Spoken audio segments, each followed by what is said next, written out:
It is Eric, it is Nick, it is the end of 2025, and as we have done for several years now, we're going to do a recap of the entire lemon season for 2025. Here we go.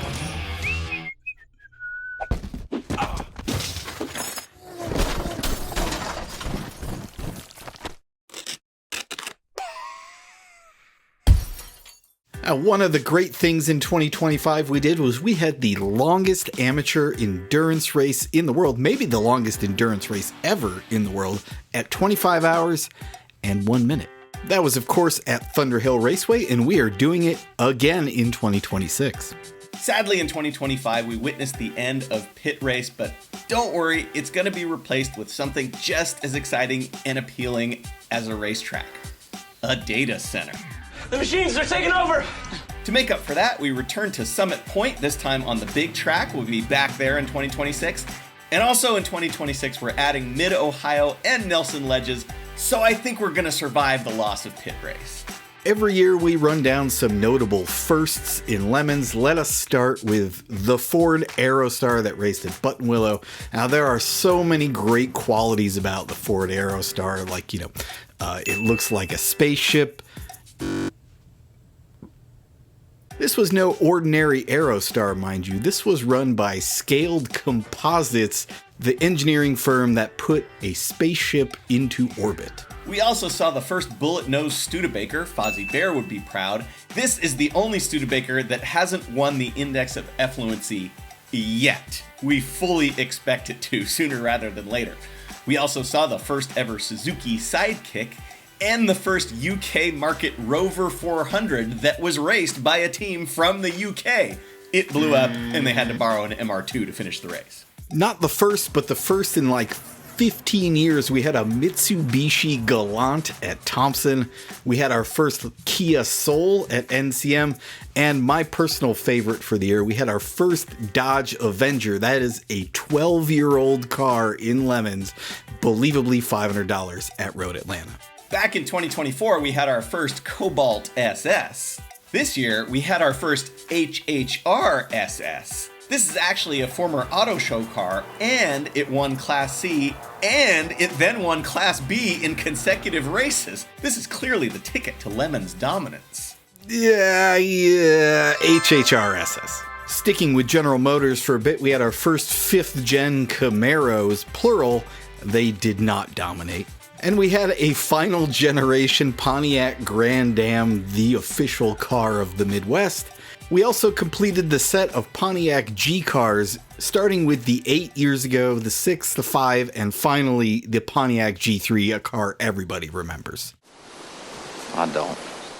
And we're not quite done with General Motors yet, because we had our first ever Chevy Silverado, and we had our first ever Chevy Corvette, with an AMC straight 6 swap.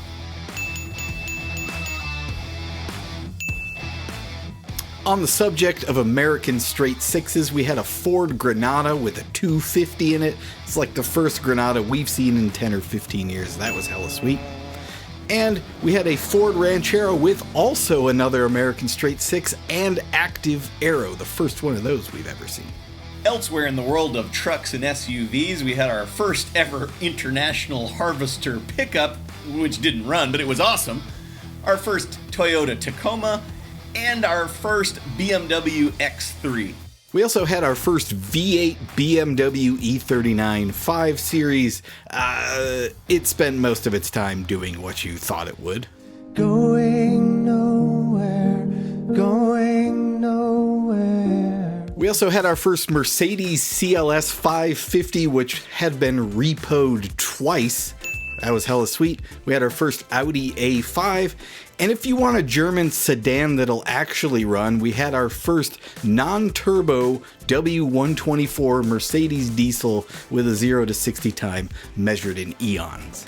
Those were new cars that showed up this year. Let's talk about a few cars that are leaving, or ostensibly leaving, but always a chance we might see them again.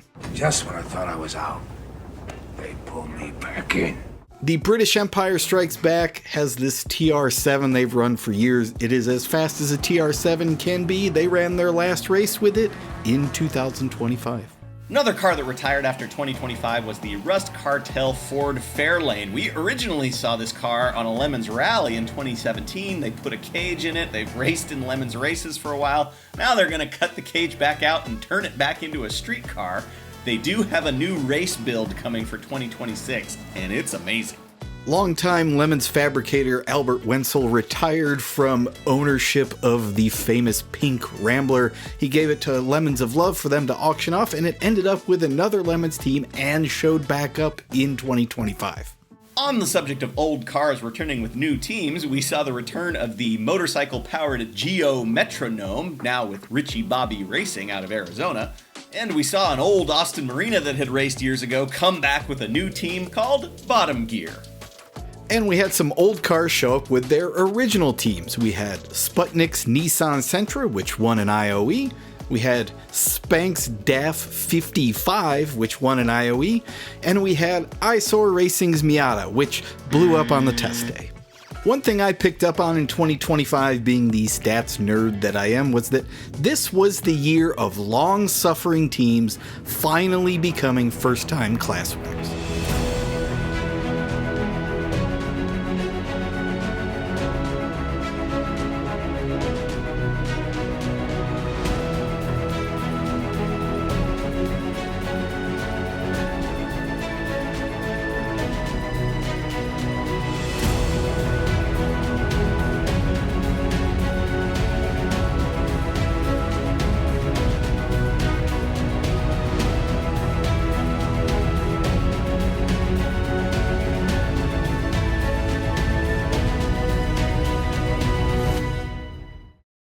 As you know, in Lemons, we put a lot of emphasis on themes and decorations and just people having a great time at the track. So here are some of the noteworthy performances of 2025. We'll start with Mata Crapscar and their Subaru Legacy. It's a brand new team with a great theme based on the Madagascar movie, complete with choreography. They won the Halloween Meets Gasoline prize, which comes with $1,000 in their debut, and they also got this letter from DreamWorks, the producers of the Madagascar movie. Another rookie team, Hornet's Nest Racing, really got to the root of Lemons, and they won an HMG in like their second race by theming after one guy named Randy that they met in their first race. Just when you thought that quoting the movie Borat was dead, Del Camino and their Del Sol brought back this Borat theme.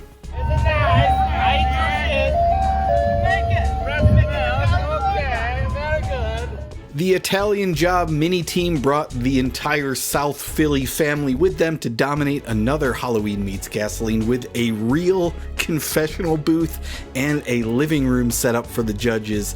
Amazing work. Team Grimace won HMGs at both Autobahn and Road America with their McDonald's Grimace theme, and of course riding around passing out Midwest Happy Meals for broken down teams. Those of course included Old Style and a couple of Marlboros. One of the great transformations in Lemons was the Boston Whiners, who were a boring BMW team for many years. They started to theme last year in 2024, and they really brought it full circle by winning the HMG at New Hampshire and winning the race overall. You can have it both ways. Couple of legendary Lemons teams, Garage Heroes in Training and Three Pedal Mafia, they combined forces for a couple of races and won 2 HMGs at Pit Race and at Summit Point. Now, bringing a Chrysler 300C in and of itself is Lemons gold, but when you do an entire Alaska theme along with it, as Always Denali to Me did, that's how you win an HMG. This thing's amazing. Everybody remembers Slim Borgood. I don't.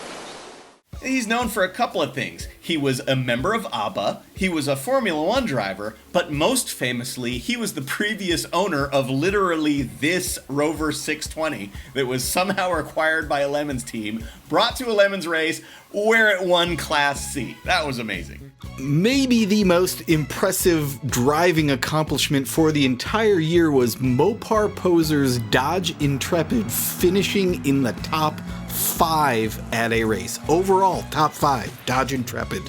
Another unlikely occurrence was BSOD Racing's VR6 swapped Fiat X19 running well enough to finish a race and win an IOE.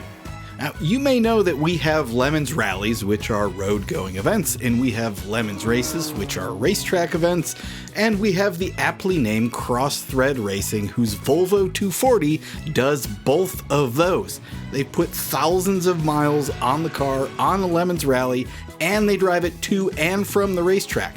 They won an IOE for that this year. Alright, let's move on to the actual points championships. Yes, we have points. You can read about them in the rules. And for the fourth year in a row, the National Drivers' Champion is Neil Losi, who had almost twice as many points as second place. Now, lest you think Neil is just traveling the country and doing arrive and drives to jack up his point total, that's not true. He is a really nice guy and a really good driver, and he's made a lot of real friends all across the country in Lemons, to the point where he's constantly getting invitations from various teams to join their efforts. Neil has driven all kinds of weird cars, but this year he was invited to join the Save the Tatas Camaro team, which has won several races. And sure enough, they won overall at Road America, which was Neil's first overall Lemons win. And on top of that, his day job? Radio DJ. If you look up Neil Losi at KCBX in San Luis Obispo, California, you can stream his multiple radio shows online.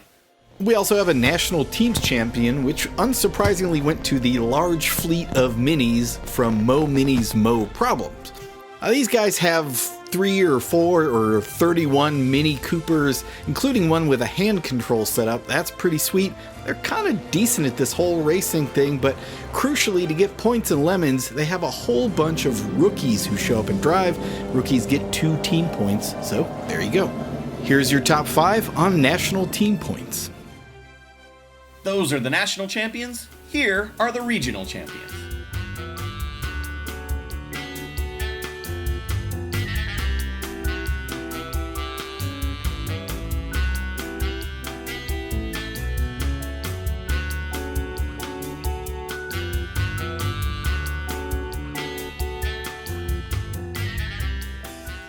We also give out a Constructor's Champion, and this year, again, no surprise, it goes to BMW. Now, I don't want to go on a rant here.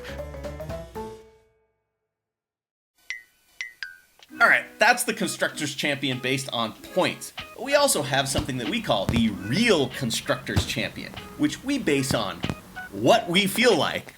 And for 2025, that was Toyota. Toyota is known for reliability, and they've got a couple of sporty cars like the Supra and the MR2, but 25 was a banner year for the other Toyotas. Amazingly, Toyota had the most index of effluency wins in 2025, with 5 total that went to a base model ex-pizza delivery Camry, a Tacoma truck, an automatic Corolla, a Paseo, and the Nacho Friend Celica, which is a 4-banger Celica that is long punched above its weight. Various other crappy Toyotas scored class wins in Class B and Class C. This was an amazing year for Japan's biggest car maker. The flip side of the Constructors' Championship is the Deconstructors' Championship, which, again, we give out based on, feelings. And this year it goes to Chrysler. Now, here's the thing about Chrysler. It's kind of the index of affluency shortcut because they've been churning out super mediocre crap for pretty much ever. And if it runs, the bar to clear for IOE is real low. However, for the first time in 16 years, a Dodge Plymouth Chrysler product has failed to win an index of affluency in 2025. There were a few highlights, as mentioned, the Mopar Posers finishing the top 5 with an Intrepid. However, there just really wasn't anything that really was in the mix. We had our first Dodge Avenger again, but we really want to see, a Dodge Journey, a Plymouth Breeze, a final generation Dodge Dart, a 1970s Dodge Magnum. The list goes on and on and on. Let us not have this mistake made again in 2026. And that brings us to the grand prize of the annual Lemons Awards, the Coppa di Bondo. Now this is sort of a year-long index of effluency where your team has consistently shown up at multiple races, often in multiple regions, and brought wild cars, wild themes, and generally wild behavior. Arc Flash checked all of those boxes. From their base in Colorado, this team towed to California, Oklahoma, and Texas behind their not sketchy at all 90s Dodge Ram van. And when that van failed on the second tow to California, they just took their race car, which is a twin-engine Ford Focus, and drove it on the street from Colorado to California, raced a Lemons race, and then drove it back. And on the subject of Ram vans, they also have a second one that is a Lemons race car. And that's just the hardware. This team completely repainted and rethemed the Focus for every single one of its races in 2025. They rethemed that Ram van in the middle of a race at HPR, and they have completely different costumes, elements, bits going for every event that they show up at. On the final 2025 scorecard, they racked up 1 Organizer's Choice Trophy, 1 Index of Effluency, and 2 Halloween Meets Gasoline trophies. This team embodies everything that is Lemons, an easy Coppa di Bondo.